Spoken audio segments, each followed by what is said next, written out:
Hey guys, welcome to our next episode of Beers with Brownie. We are an international rugby league series, and we're here to highlight the unsung heroes of international rugby league, the people that have put their blood, sweat and tears into growing the game around the world.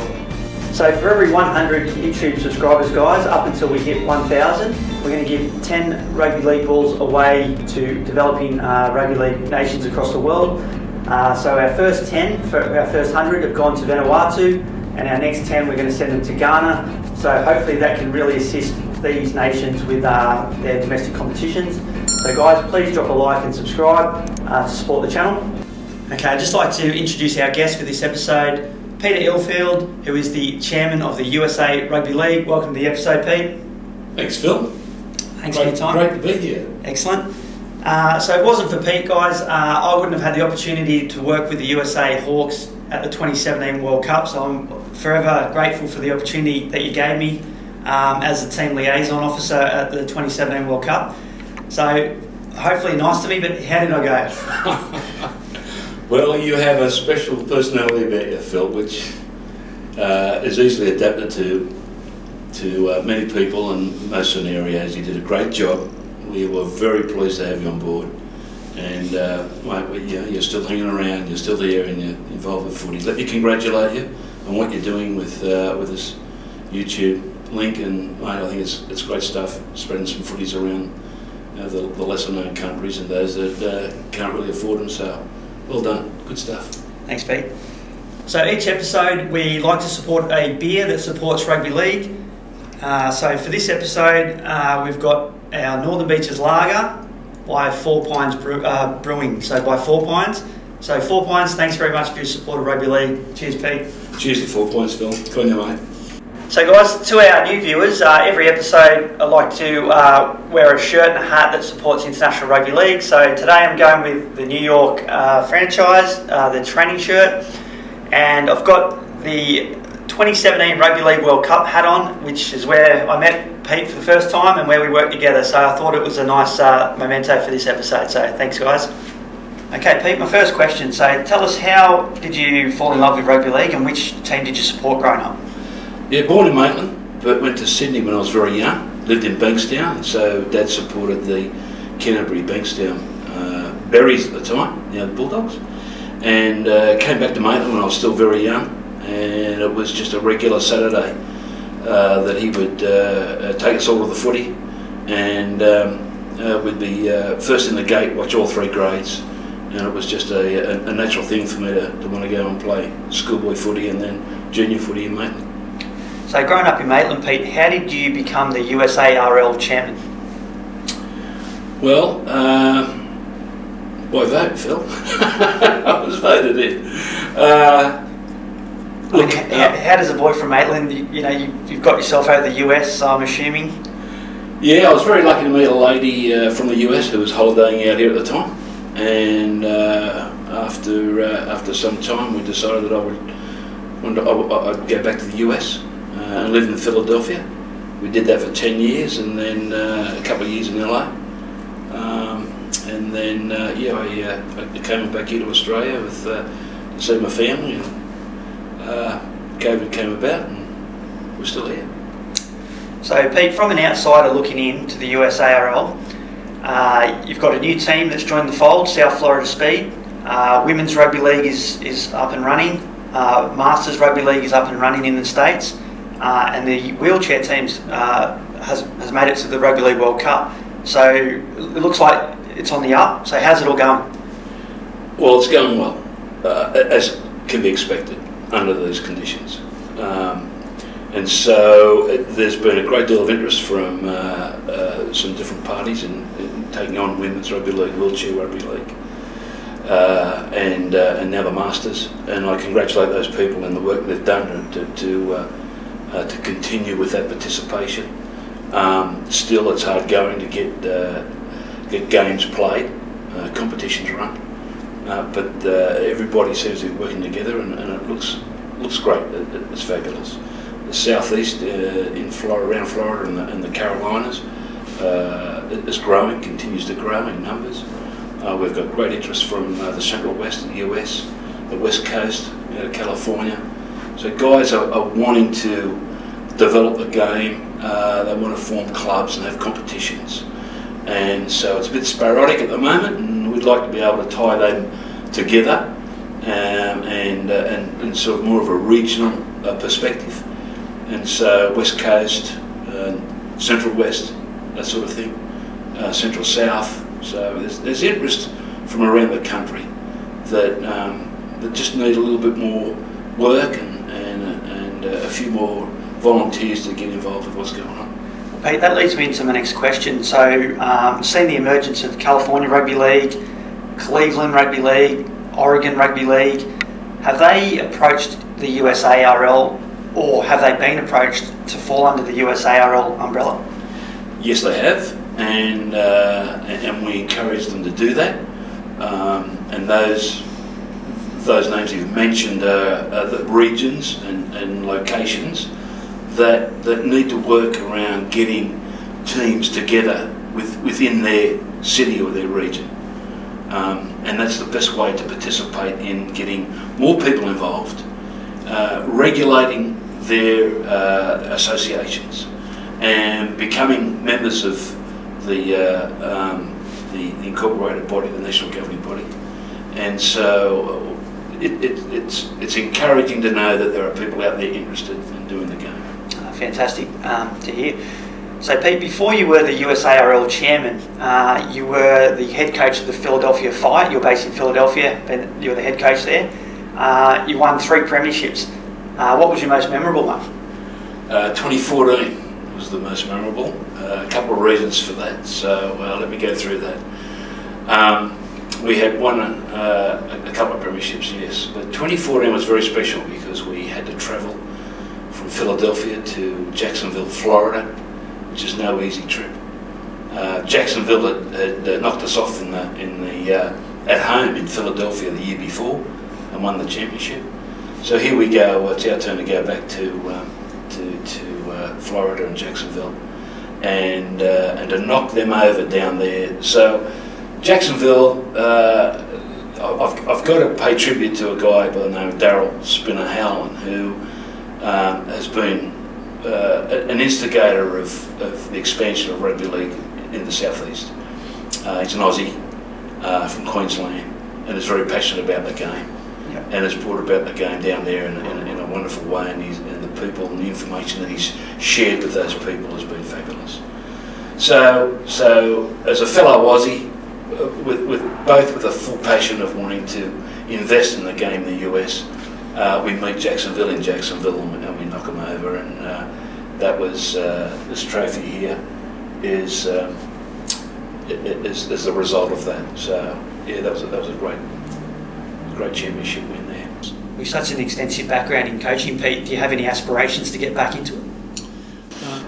When the opportunities come available, certainly. Once a coach, always a coach. And being a coach educator along the way also gives that sort of added value. I think that our youth needs and can have better attention through elite coaching methods, training methods, and so yeah, I think that's that sort of that teenage 13 to 19-year-old age group is an interest of mine to be able to do some elite coaching in that area. Yeah. So, Pete, can you tell our viewers what are the biggest challenges of being a player and a coach in the USARL competition? The basic difficulty is that the US player does not grow up with the game. And so they're probably introduced to rugby at high school, in the latter part of high school. They're probably introduced to rugby union when they get to university. Right.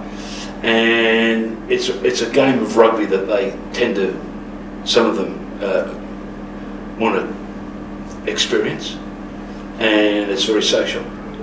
Then when they get a taste of rugby league, they just love it. Yeah. And so, but being able to get to those guys around the country is the most difficult thing. So from an Australian perspective, we would normally go into those universities and high school, introduce ourselves as rugby league personnel, and we would recruit those players to come and play for their club. The American has a little bit of a different psyche around that, and so you're relying on these guys having a taste of rugby union in university, and they find out about rugby league, and the difficulty is that these guys don't grow up with it, they barely understand it, and so there's a lot of coaching involved to get them to play. So Pete, you touched on a lot of rugby union players come across. Do you get many American football players giving rugby league a go? No, not many. I think I can only think of 2 or 3 that have played college football at some level, and then they've played rugby league. Not many. Again, from an outsider looking in, the teams are spread quite far geographically. Yeah. So travel must be a big expense to the clubs. Yeah. Is there a long-term vision to say where a team is, for example, Boston, they maybe form 4 clubs and have an inter-competition, and then maybe the rep team travel? Yeah. Is that the goal going forward? It certainly is, but you've got to be thankful for small pickings. When there's someone in Boston that's interested in wanting to play rugby league, and they get hold of a guy in Philadelphia or Washington DC or somewhere, they want to meet up. Yeah. And they want to play. Unfortunately, the game is spread, as you said, from Boston to on the northeast to Jacksonville in Florida.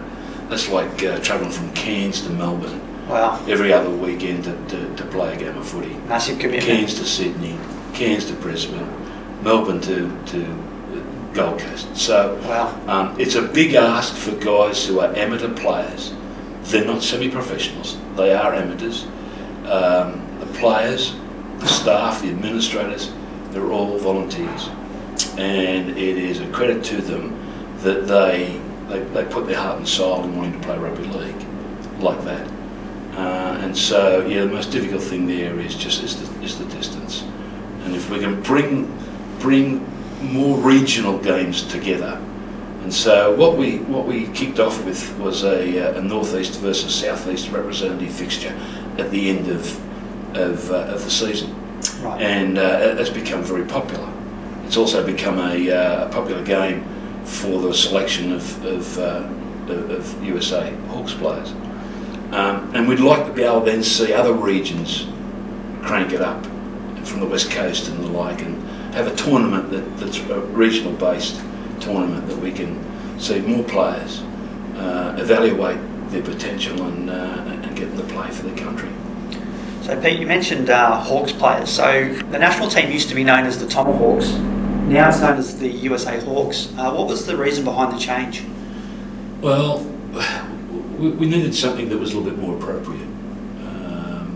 US Rugby Union are the Eagles, and we came to with the help of guys like Steve Williams and Spinner Howell and the like, and a couple of Americans that sort of had some input into the Hawks. They felt that was more appropriate, and as it's turned out, it's probably kosher now as well with the Redskins and the like, changing their names or doing away with the Redskins. Tomahawks was not that easily identifiable, but I think the Hawks now, it fits well. It's a great symbol, and it's been adopted. Okay, excellent. So Pete, at the 2017 World Cup, the team was coached by the great Brian McDermott.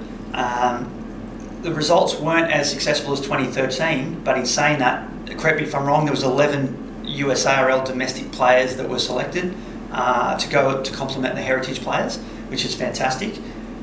We've seen the likes of Ryan Burrow and Joe Eichner progressing to the professional ranks. So would you have deemed, what are your thoughts on the World Cup results, and would you have deemed it a success with so many domestic players being selected? It was absolutely a success. I think at the end of the day it was probably 12 domestic players travelled Wow. to the World Cup.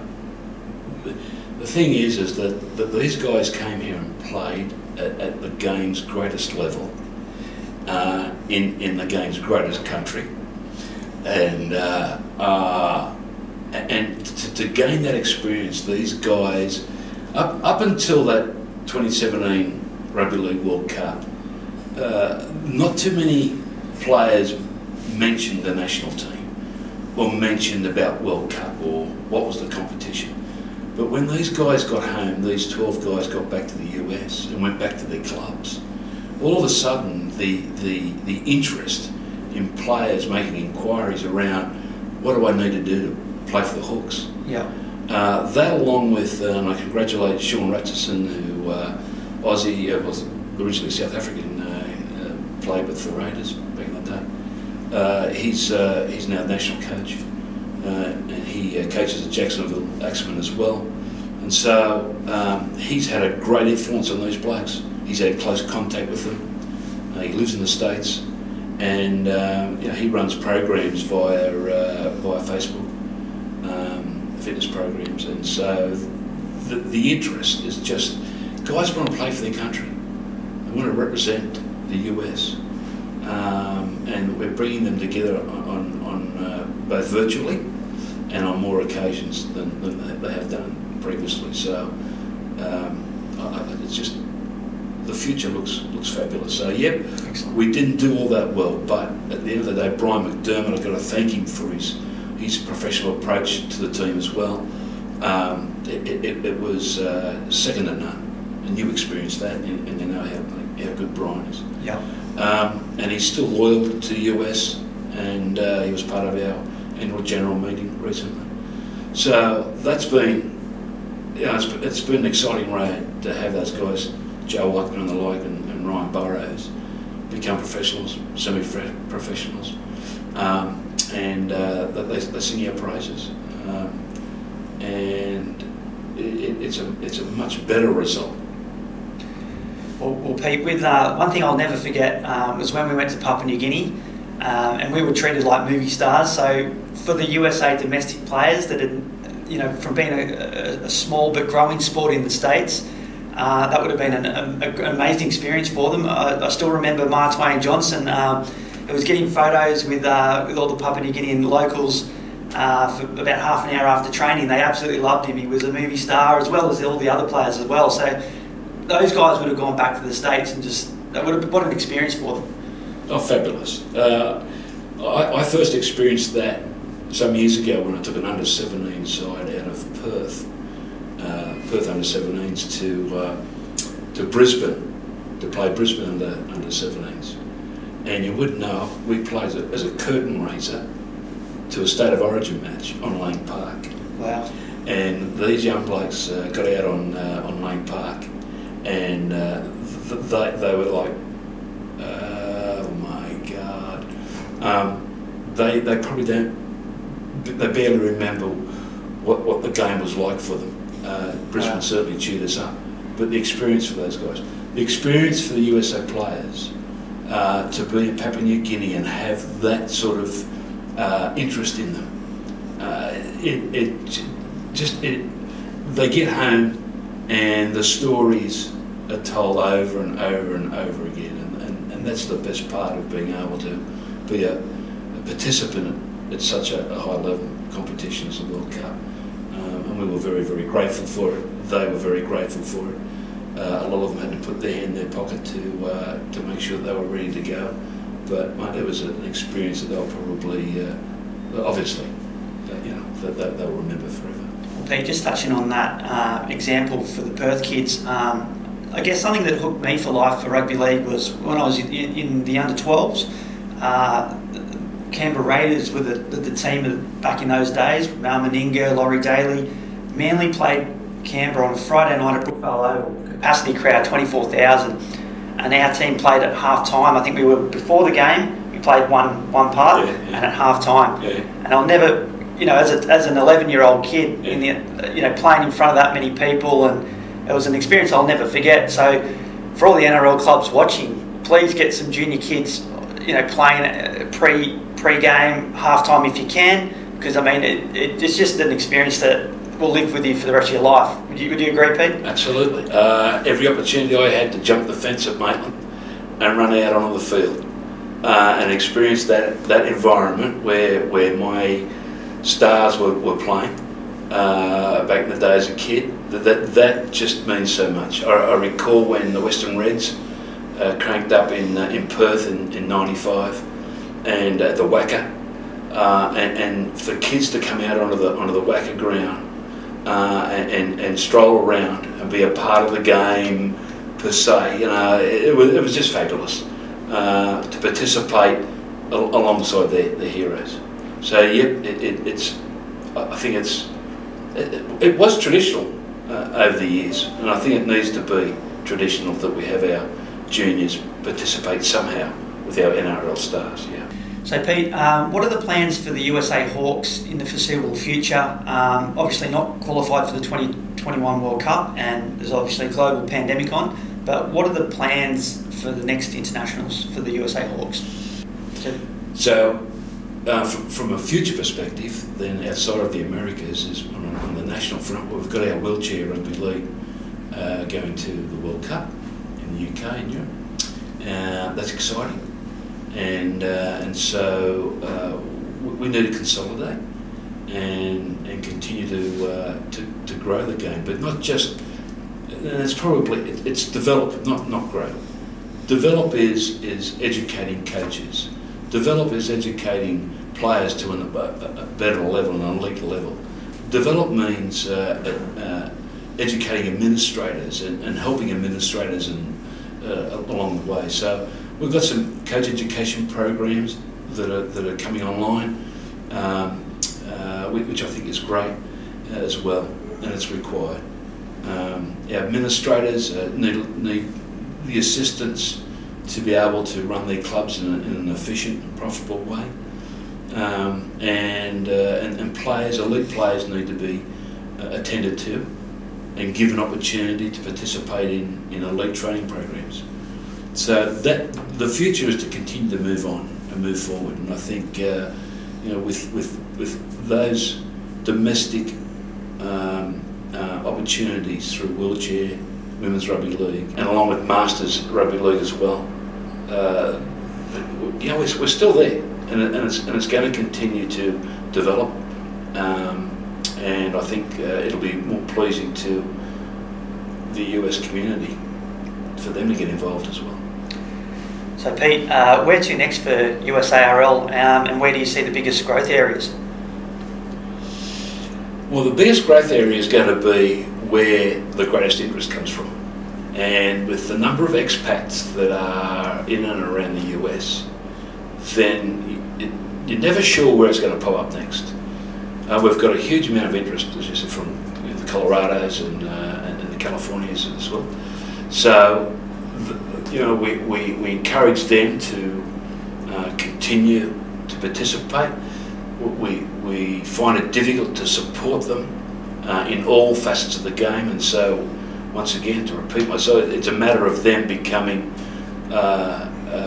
having the ability to gather others around them and form the clubs close by so they can run the game, participate in the game in that fashion. So, yeah, and as much as one area may pop up in someone with a great interest, that may dwindle a little and someone pops up somewhere else and says, I've been in the US for a while, I love rugby league, what can I do?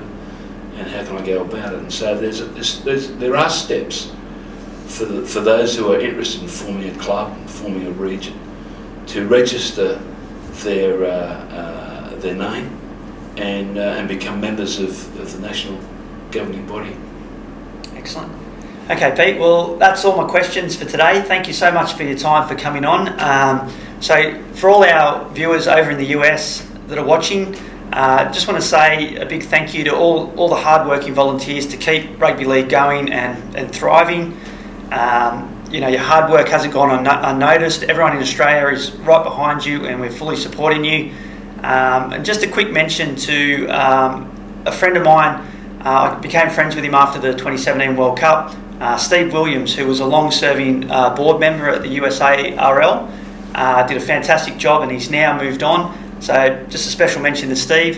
So thanks again, Pete. Really appreciate your time. Thanks, Phil. It's been a pleasure and a great way to get information out to those that are interested in the game around the world. Great stuff. But what I need to do is to also thank some of the Americans. It's not just the expats, Aussies that are in, or the Kiwis that are in the States that crank up rugby league and follow it and participate in it.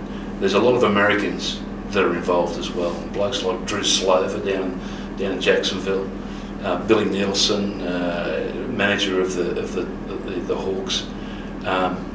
These guys are Americans. They've put their heart and soul in the game. Ryan McGuff out of Philadelphia, Rich Henson out of Philadelphia. He captained the fight when I was coaching them, and now he's captain coach moving along. So there are Americans that are in the game, administering the game, running clubs that we've got to congratulate as well. It's not just expat Aussies. So Nick Newland at Atlanta Rhinos, another one. Monty Gaddis at Cleveland. Yes, Nick Newland has been captain of the US Hawks for some time, and I congratulate him on the work that he's done.